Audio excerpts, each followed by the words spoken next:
Xiaomi frappe fort avec sa nouvelle voiture électrique puisque seulement 2 ans après avoir lancé la sucette en Chine, la marque revient avec une nouvelle version restylée. Alors attention, c'est pas vraiment le design qui change, c'est tout ce qu'il y a à l'intérieur, la batterie, le moteur, l'infodivertissement, jusqu'à 900 km d'autonomie, une recharge en 12 minutes, bref c'est du très lourd et on a eu la chance de l'essayer à Pékin. Allez venez, je vous amène avec moi.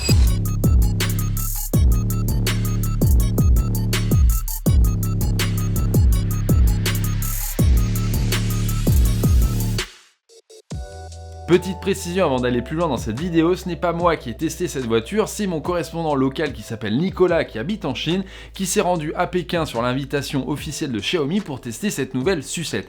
Donc en gros on va utiliser ces images, les images aussi officielles de Xiaomi lors de cet essai, pour vous dévoiler d'une part toutes les nouveautés, mais surtout aussi pour vous donner notre impression, les impressions de conduite, de qualité, etc. Tout ça je me base sur les dires de Nicolas et je lui fais entièrement confiance puisque ça fait des années qu'il habite en Chine et qu'il connaît vraiment très bien le domaine local, et vous savez si vous nous suivez que là-bas il y a des technos qu'on n'a pas en Europe, ou du moins qu'on n'a pas pour l'instant. Mais vous allez voir, cette nouvelle Xiaomi sucette pourrait justement arriver en Europe avec toutes ces nouvelles technos. Allez, on fait le tour. On va commencer par le plus facile, c'est le design. Clairement, il n'y a eu quasiment aucune évolution sur le design. Moi, perso, je trouve c'est carrément ok parce qu'elle a que 2 ans cette voiture. Rendez-vous compte, en Europe, on restyle une voiture au bout de 4, 5, 6 ans, parfois même plus. Donc là, 2 ans, c'est un truc de fou. Et donc, ils ont gardé la même ligne qui est vraiment très chouette. Ils ont juste changé les jantes qui sont encore plus jolies que celles d'avant, alors que j'aimais déjà les jantes de la Xiaomi sucette.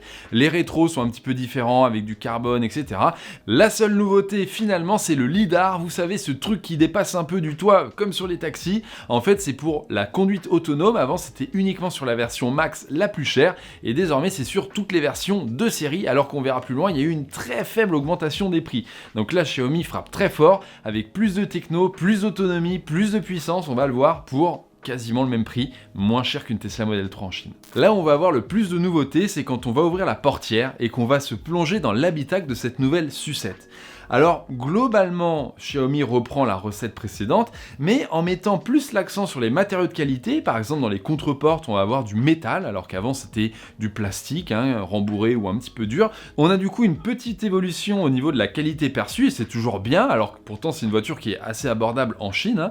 On a aussi des nouveautés très utiles, comme par exemple les coussins au niveau de l'assise, qui sont pneumatiques, comme dans les Denza de BYD, c'est-à-dire qu'on va venir gonfler et dégonfler le côté du siège pour vous tenir dans les virages. Donc par exemple, si vous prenez un virage serré sur la droite et que votre corps va aller un peu à gauche, eh bien le coussin à gauche va se resserrer pour bien vous maintenir. Et par contre, si vous cruisez sur l'autoroute à 130 et qu'il n'y a pas de virage, là ça va se dégonfler pour que vous puissiez être en tout confort. Donc ça c'est pas mal, on a d'un côté la sportivité et quand il n'y a pas besoin, en fait, on a un confort qui est royal. On voit aussi que Xiaomi a beaucoup évolué et reprend un peu la recette des constructeurs traditionnels, qu'ils soient allemands ou un peu chinois haut de gamme, c'est-à-dire proposer des options pour le confort acoustique et thermique. Donc en gros, on peut prendre en option le Quiet Cabin, ça va être un double vitrage avec un traitement spécial du verre qui va permettre de mieux filtrer les rayons infrarouges, les rayons UV, etc. et surtout de mieux filtrer les bruits acoustiques, par exemple quand vous roulez sur l'autoroute et que vous croisez un camion.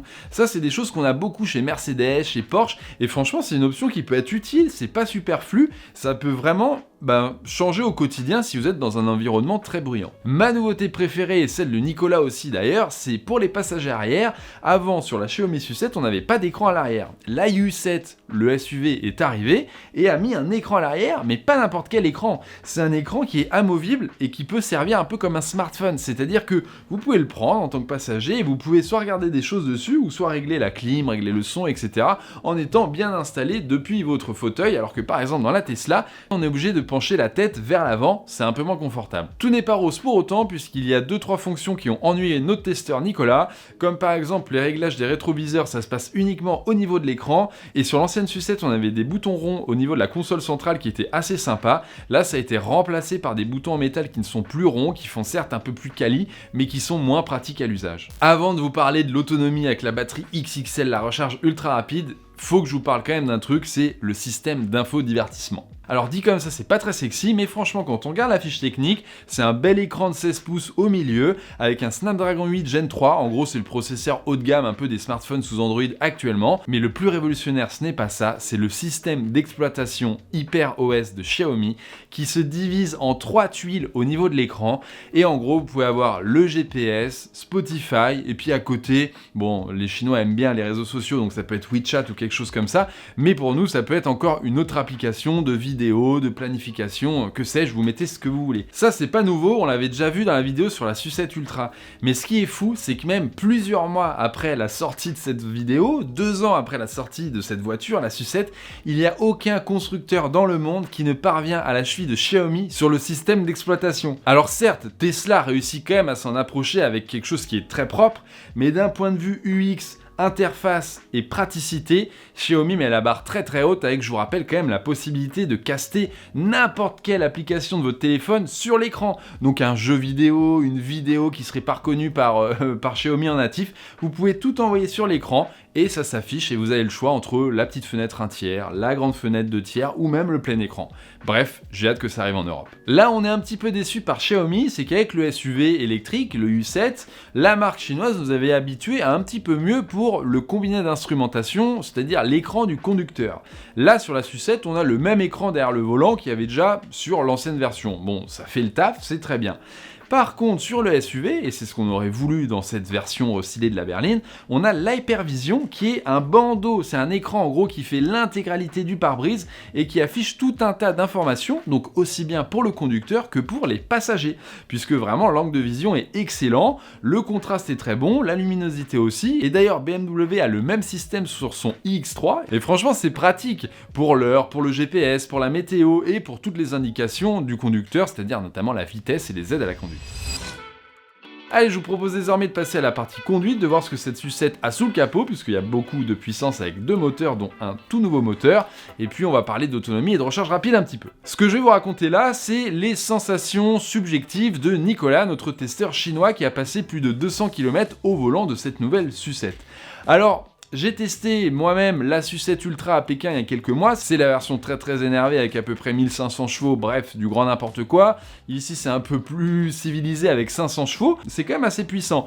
Donc Nicolas a pu se faire plaisir un petit peu, notamment dans les cols, en région montagneuse, il est passé en mode sport, et là clairement, il m'a relaté un peu ce que j'avais vécu avec la Sucette Ultra.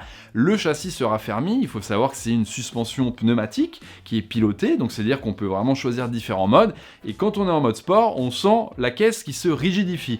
Donc c'est bien, on n'a pas trop de roulis dans les virages, ça attaque bien, il y a une belle accélération, des belles reprises. Clairement, c'est suffisant pour la majorité des cas sur route ouverte. Sur circuit, c'est peut-être une autre histoire, mais c'est pas le but de cette voiture. Et ensuite, Nicolas a activé le mode confort. Et là, il m'a raconté exactement ce que j'ai vécu dans la Sucette Ultra, mais a priori un cran au-dessus, c'est le confort ultime.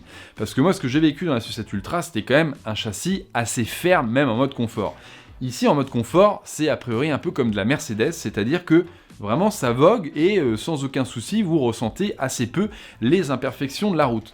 Mais par contre Nicolas qui a pu essayer également des Tesla au cours de sa vie m'a avoué que c'était un poil moins fun que de conduire une Tesla, notamment les Model 3 Performance, puisque le châssis de la Tesla est un peu plus dur, les suspensions sont un peu plus dures, mais c'est peut-être plus une voiture qui s'adresse à ceux qui veulent un peu des sensations et pas trop de confort, parce que clairement dès qu'on cherche un peu de confort, on sait qu'une Tesla c'est pas vraiment la voiture qu'il faut acheter. Et ici la Xiaomi réussit à très bien manier le confort d'une part et la sportivité d'autre part, donc on pourrait dire un peu le meilleur des deux mondes quoi. Et justement, on est dans les performances, je vais vous donner 2-3 chiffres parce qu'il faut savoir que cette Sucette existe en 3 versions, la standard, la pro et la max. La standard c'est une version propulsion qui fait tout de même 320 chevaux, c'est pas ridicule, et on arrive à 690 chevaux pour la version max.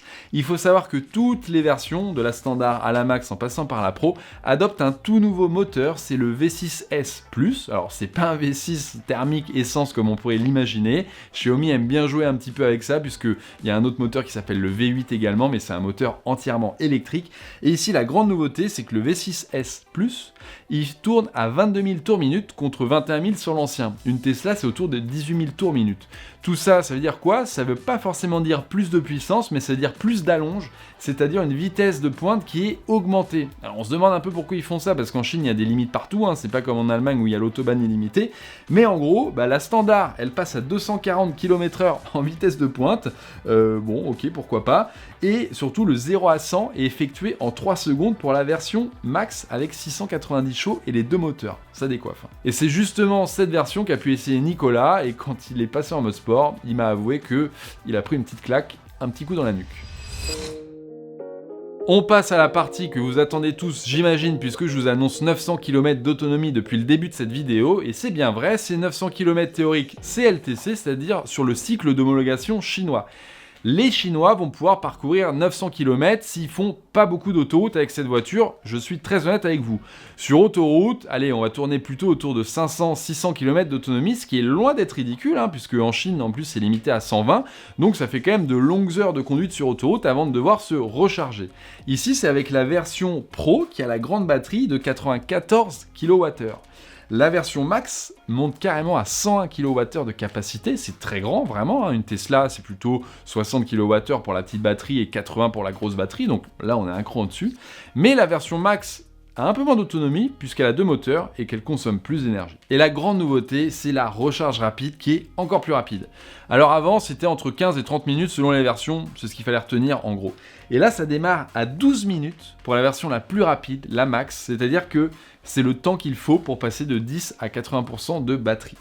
Sur la moins chère, la standard, c'est 20 minutes. Dans tous les cas, c'est plus rapide qu'une Tesla, où Tesla maintenant ils sont plutôt aux alentours de 30 minutes, même si certes, il y a eu des batteries par le passé chez Tesla qui mettaient 20 minutes, mais jamais moins.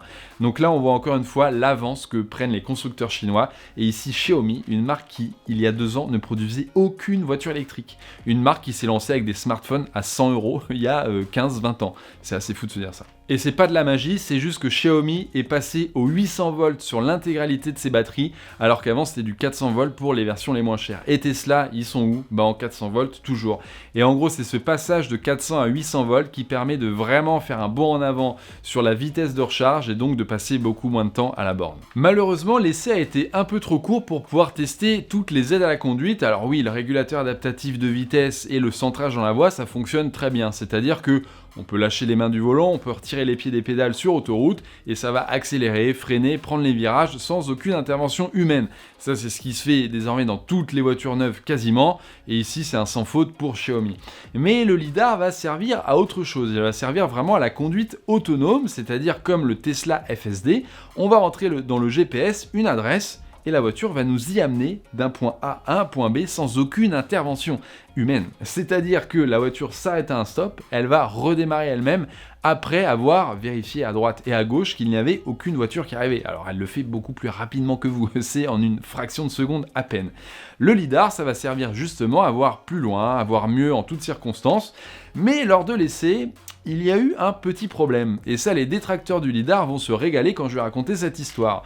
En gros, ce qui se dit, c'est que le lidar pourrait poser problème si jamais il voit une information différente de ce que va voir le radar et les caméras. Parce que oui, la voiture a toujours des caméras à 360 autour d'elle pour voir ce qui se passe, et ici, nouveauté, Xiaomi a intégré un radar 4D, c'est-à-dire un radar millimétrique qui voit encore mieux qu'un radar qu'on peut trouver dans les premières Tesla par exemple. Et bien lors de l'essai, il y a eu beaucoup de neige, et le lidar a été perturbé à tel point que certaines aides à la conduite ont été désactivées par le logiciel automatiquement avec un message qui nous indiquait que le lidar n'était pas en service à cause des conditions météorologiques.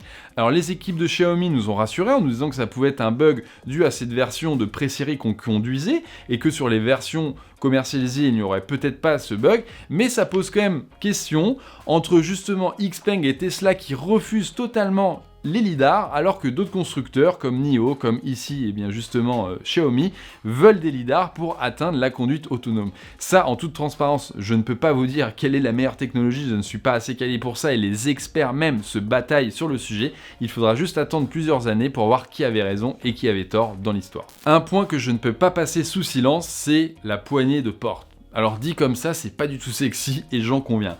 Je ne sais pas si vous avez vu les affaires un peu morbides de ces derniers mois, mais il y a eu plusieurs accidents dans des Xiaomi et des Tesla notamment, où des passagers se sont retrouvés bloqués à l'intérieur de la voiture en feu, impossible de sortir, et les passants aux alentours n'arrivaient pas à ouvrir les portières. Pourquoi ? Eh bien tout simplement, sur les nouvelles voitures, qu'elles soient électriques ou non, on a des serrures électroniques. C'est-à-dire que quand on vient actionner la portière à l'intérieur ou à l'extérieur, c'est pas un loquet mécanique qui va s'ouvrir, c'est une commande électronique qui va venir ouvrir un loquet. Donc en gros, s'il n'y a plus d'électricité à l'intérieur de la voiture, vous ne pouvez pas ouvrir le loquet. Heureusement, à l'intérieur, il y a des poignées de secours, mais qui sont pas forcément très visibles. Ici, Xiaomi a décidé de la mettre en rouge, la poignée de secours, comme ça on est sûr, on la voit, et la poignée de secours à l'intérieur, elle est mécanique. Donc même sans électricité, on peut l'ouvrir. Mais à l'extérieur, comment on fait ? Eh bien, ici, Xiaomi a fait très très fort, puisque en cas d'accident, si vous perdez l'électricité de la batterie haute tension, il y a toujours la batterie 12 volts, comme n'importe quelle voiture thermique également qui a cette batterie. Eh bien, si vous perdez également cette alimentation, vous avez une autre batterie 12 volts sous le siège du passager. Et même dans le pire des cas, si cette batterie ne fonctionne pas, la serrure à l'extérieur, en l'absence d'électricité, va passer en mode mécanique. C'est-à-dire que vous allez tirer la poignée une fois, il ne va rien se passer, et une deuxième fois, et là c'est le mécanisme mécanique qui va venir ouvrir la portière. Franchement, c'est assez bien pensé. D'ailleurs, c'est ce genre de mécanisme qu'on aurait sur les Tesla dans les prochains mois. On sait que le constructeur américain travaille dessus suite aux accidents mortels qui sont survenus. Et justement, le législateur chinois a frappé fort sur la table en interdisant purement et simplement les poignées électriques, sauf si elles étaient redondantes et qu'elles pouvaient s'ouvrir de manière mécanique en cas d'accident. Donc là, clairement, Xiaomi a répondu au cahier des charges intégralement. Allez, on passe à l'addition. La cuenta, por favor.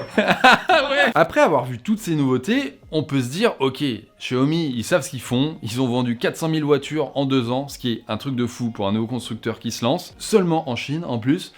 On peut se dire, vas-y, ils vont augmenter les prix en fait, parce que là, ils ont tout compris, ils font mieux que Tesla, ils vendent plus de sucettes que de Tesla Model 3 en Chine. Eh bien, figurez-vous que la hausse de prix se limite à 1000 à 2000 euros environ, en équivalent yuan, selon le modèle standard ou max. C'est vraiment quelque chose d'assez fou vu toutes les nouveautés qui ont été intégrées à cette voiture. Et d'ailleurs, le patron de Xiaomi, Lei Jun, a avoué que sur la version standard, ça leur coûtait plus cher à fabriquer qu'auparavant et qu'il aurait fallu augmenter davantage les prix pour rentrer dans leur coût. Donc on voit que c'est quand même un pari fort de la part de Xiaomi, surtout qu'on se rappelle, il y a 2 ans, quand Lei Jun avait annoncé la sucette, il avait précisé que la version standard faisait perdre de l'argent aux constructeurs. Alors on imagine qu'en 2 ans, il y a eu beaucoup de recherche et développement, d'économies d'échelle qui ont été faites, de réduction des coûts pour permettre d'être rentable sur la version standard. D'ailleurs, les chiffres sont tombés, c'est la première fois que Xiaomi est rentable sur la partie voiture électrique et intelligence artificielle. Sachant que sur l'IA, ils n'ont pas grand-chose, c'est surtout avec la voiture qu'ils sont rentables. Et ça, c'est une très bonne nouvelle, il n'y a que 4 constructeurs en Chine de voitures électriques qui sont rentables, dont BYD, XPeng dernièrement et Leapmotor, et là désormais Xiaomi. Franchement, c'est fort. Donc tout ça pour dire que les prix augmentent très peu et on est toujours en dessous du tarif d'une Tesla Model 3 en Chine, à quelques milliers de yuan, c'est pas grand chose la différence. Mais quand même, ici on a une voiture qui a plus d'autonomie, plus de puissance, les suspensions pilotées, l'infodivertissement qui est fou, à l'intérieur beaucoup plus de place, elle est plus longue, c'est un autre segment de voiture. Et bien tout ça pour moins cher qu'une Tesla Model 3, j'en reviens toujours pas. Alors la grande question que vous devez vous poser, c'est mais comment je fais pour acheter cette Xiaomi sucette trop stylée en Europe ? La réponse, elle est très simple, c'est très compliqué. En gros, vous pouvez l'importer. Il y a des gens qui le font en France, il y a quelques personnes qu'on connaît, notamment à Paris, qui ont importé des Xiaomi sucettes. Mais c'est galère, il n'y a pas de concession, il n'y a pas de suivi, il n'y a pas de réseau après-vente, il n'y a pas de cartographie, puisqu'on est en France et que ça fonctionne pas. Enfin bref, il y a tout un tas de choses, je vous déconseille d'importer une Xiaomi en France, en Europe. La bonne nouvelle, c'est que Xiaomi a annoncé son arrivée en Europe. Normalement, ça sera en 2027. La grande question, toujours, c'est est-ce que ça sera la sucette ? Est-ce que ça sera la U7 ? Est-ce que ça sera une autre voiture, peut-être, qui sera officialisée d'ici là ? On n'en sait rien. Dans l'idée, a priori, ça pourrait être un peu un mix de tout, et peut-être des versions hybrides rechargeables, alors pas exactement, des versions à prolongateur d'autonomie. C'est-à-dire qu'il y aurait un moteur essence pour recharger la batterie, ce qui permettrait de mettre des plus petites batteries, d'avoir un prix de vente un peu inférieur, puisqu'il faut savoir que Xiaomi va se taper les dents contre les droits de douane. Il faut savoir qu'en Chine, les prix démarrent à 27 000 et c'est jusqu'à 38 000 € pour la version max. Donc franchement, c'est abordable pour une voiture de ce calibre. Et quand elle arrivera en France, malheureusement, c'est sûr, elle sera jamais à ces tarifs-là. Elle sera jamais moins chère qu'une Tesla Model 3, c'est sûr, puisque les droits de douane vont lui faire très très mal. Et même les versions à prolongateur d'autonomie auront le même droit de douane que les versions 100% électriques. Donc la grande question, c'est de savoir quels seront les premiers exemplaires, quel modèle et à quel prix. Ce qui est sûr, c'est qu'on ne devrait pas être au-dessus de 50 000, et ce qui est sûr aussi, c'est que le rapport qualité-prix sera très très bon, et que ça pourrait faire très mal et très peur à nos constructeurs européens. On arrive à la fin de cette vidéo, alors n'hésitez pas à laisser un petit commentaire, je suis assez curieux de savoir ce que vous pensez de cette nouvelle version restylée. Est-ce que vous auriez aimé un design un petit peu revu, ou est-ce que vous êtes plutôt geek, et du coup ça vous parle beaucoup, le nouveau moteur, la nouvelle batterie, la nouvelle recharge? Moi je suis plutôt de cette team-là. Mais globalement, pour résumer, Xiaomi s'est mis au standard du marché en termes de qualité perçue à l'intérieur de l'habitacle, c'est peut-être ce qu'on peut lui reprocher un petit peu, et puis à côté de ça, la marque a fait que des bonds en avant sur tout un tas de choses technologiques. Franchement, c'est bluffant. Franchement, Tesla peut en prendre de la graine puisque on n'a pas trop de restylage chez Tesla. Alors oui, on a eu la Model 3 et la Model Y, mais souvent c'est petit à petit, on change une batterie par là, un moteur par-ci, mais il n'y a pas une grande nouveauté comme ça où il y a vraiment beaucoup de changements. Et là, franchement, au bout de 2 ans, les gars font très fort, sachant que c'est leur première voiture électrique, première voiture ever. Donc la question qu'on peut se poser aussi, en ouverture et sans vraiment avoir de réponse, c'est qu'est-ce que deviendra Xiaomi dans 10 ans ? Est-ce que Tesla sera toujours là pour se battre face à Xiaomi? Est-ce que Xiaomi n'aura pas été racheté d'ici là par un autre concurrent?